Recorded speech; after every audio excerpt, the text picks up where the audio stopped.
We are certainly living within an hour that we cannot, where we must not let down our guard. Hi, this is Barry Phillips, a 10-minute Torah, day 4 of the Torah portion via Slack. And he sent. We are in Bereshit, or Genesis, chapter 34. Verse 1 says, And Dinah, the daughter of Leah, whom she had bore to Yaakov, went out to see the daughters of the land. And Shechem, son of Hamor, the Hivite, prince of the land, saw her and took her and lay with her and humbled her. This particular passage has been preached on many times about wayward young folks just out running around and getting with the wrong crowd. Well, that's not too far from perhaps what's going on here. There's some rabbinical discussion about the age of Dinah, that she may have been as young as 8 years old. Now, why she would have been allowed out of the camp at that age without chaperones, or at any age for that matter, a young and unmarried woman, is beyond our understanding. It says here that Dinah, I always want to call her Dinah, but from my understanding, it's Dinah, related to the word of din for judgment. The feminine form here, Dinah, of judgment, is she failed to use good judgment. At least it would seem. We're not told the circumstances. We're not told how all of these things transpired. We're not told if this is the first time that she ventured outside of her family's environment.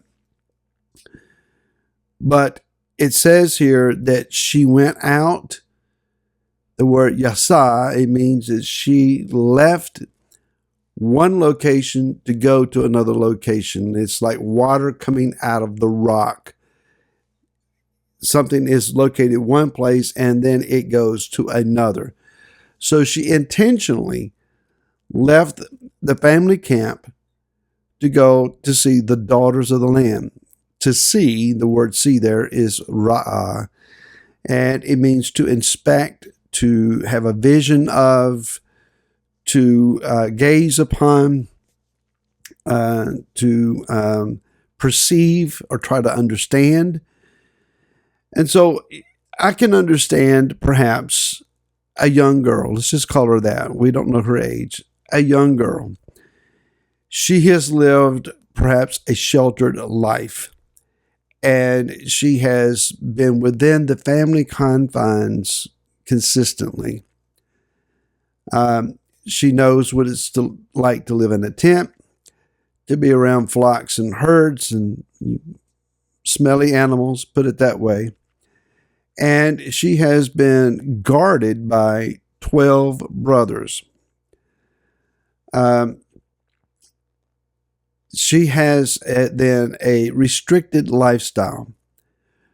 What she wanted to do, perhaps, at least as we read this, is to see how other folks lived.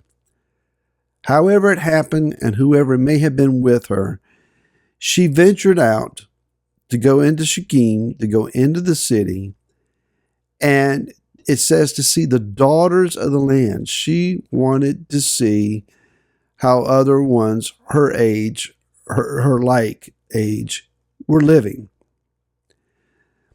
We're told in the Torah to not even mention the name of foreign gods, nor are we to ask the curious question, how do other peoples worship their gods? We're not to inspect or investigate those matters. They're not important. Idolology, if there is such a word.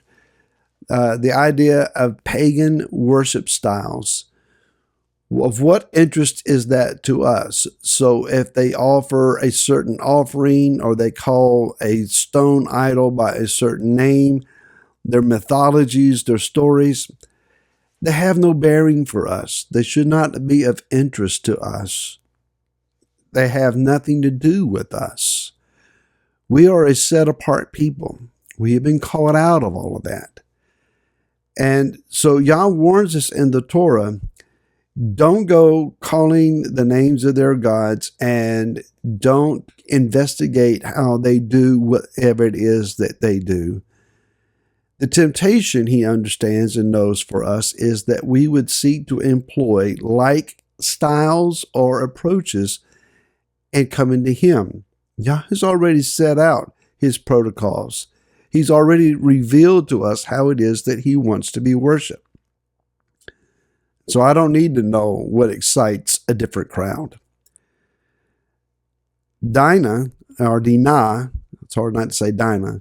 Dinah here not only is looking, but someone is looking at her. Shechem, the prince of the city, he is probably, in my estimation, a spoiled young man who is accustomed to having what he wants. After all, he's the prince. My father is the king. It says that he saw her. Same word, ra'ah. He perceived her. He gazed upon her. He was inspecting her and liked what he saw.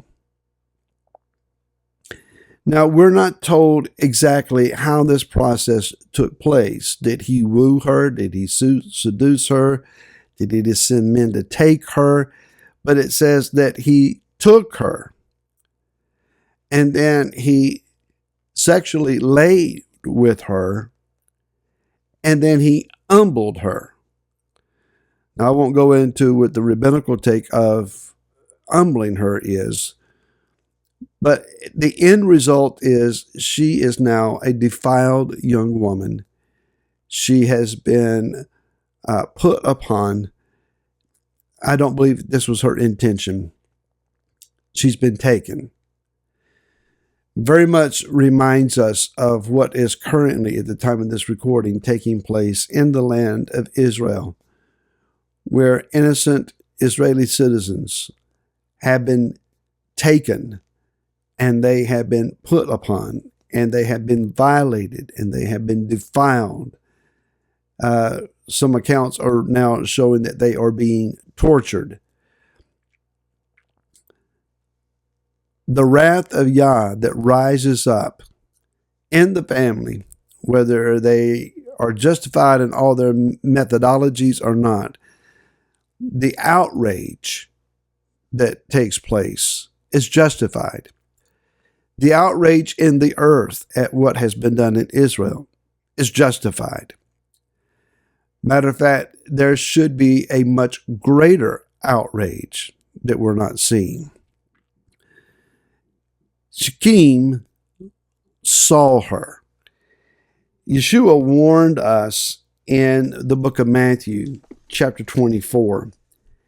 It says, concerning the last days, in verse 43, and know this, that if the master of the house had known what hour the thief would come, he would have watched and not allowed his house to be broken into. If Dinah had been aware that there were predators where she was going, she may not have gone. But if she still went, she would have needed to keep her eyes open and paid evidently much closer attention, lest she be taken. Even more directly, Shimon Kefa, Simon Peter, says in 1 Peter chapter 5, verse 8 says, be sober, watch, because your adversary, the devil, walks about like a roaring lion, seeking someone to devour. We must not allow ourselves to be put on our adversary's menu. We must not allow ourselves to be taken, to be seduced, to be allured. We must not allow our curiosities to see how other people live, how other people function, how the other side operates, to put ourselves in a compromised situation. Pay attention. Keep your eyes open. Now is not the time to let your guard down. More on these things tomorrow. We'll talk then. Until then, shalom.